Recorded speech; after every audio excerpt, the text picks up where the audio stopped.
Inilah kisah menyedihkan ketika Rasulullah dilempari batu hingga berdarah, tetapi beliau masih mendoakan kebaikan bagi mereka. Pada suatu hari yang berat dalam perjalanan dakwahnya, Rasulullah berjalan menuju Taif bersama sahabat setianya, Zaid bin Harithah. Langkah mereka penuh harapan, bukan dengan pedang, bukan dengan ancaman, melainkan hanya membawa cahaya kebenaran dan kerinduan agar ada hati yang bersedia menerima rahmat Allah. Namun setibanya di kota itu, harapan yang dibawa Rasulullah seakan runtuh perlahan.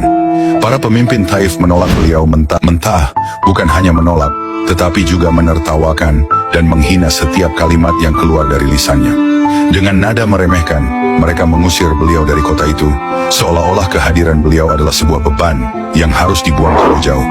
Belum berhenti sampai di situ, penduduk Taif memerintahkan para budak dan anak-anak untuk mengikuti mereka di sepanjang jalan.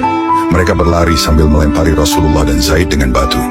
Zaid berusaha menutupi tubuh Rasulullah, namun batu-batu itu terus menghantam tanpa ampun, hingga darah mengalir dari kaki Rasulullah, membasahi tanah di bawahnya. Beliau berjalan lemah dan terjatuh, lalu bangkit kembali tanpa satu pun keluh kesah keluar dari bibirnya.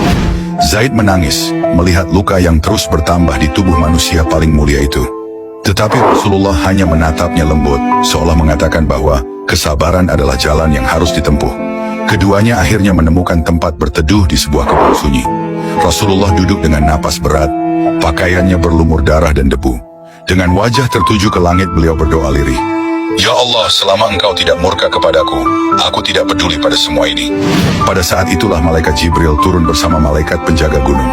Dengan suara tegas yang membuat bumi seakan terdiam, Jibril berkata, "Wahai Muhammad, Allah mendengar apa yang dilakukan kaum ini kepadamu. Jika engkau menghendaki, dua gunung ini akan aku timpakan atas mereka." Namun Rasulullah menjawab dengan suara lembut yang penuh kasih sayang, meski tubuhnya masih terluka. "Tidak wahai Jibril, aku berharap dari keturunan mereka akan lahir orang-orang yang menyembah Allah." Kalimat itu membuat Zaid terdiam, hatinya turut hancur menyaksikan betapa luasnya rahmat Rasulullah, bahkan untuk kaum yang baru saja melukai beliau. Dari luka dan debu perjalanan itu, tampaklah betapa agungnya hati manusia pilihan Allah, yang tidak pernah membalas kebencian dengan kemarahan, tetapi selalu dengan kasih dan harapan.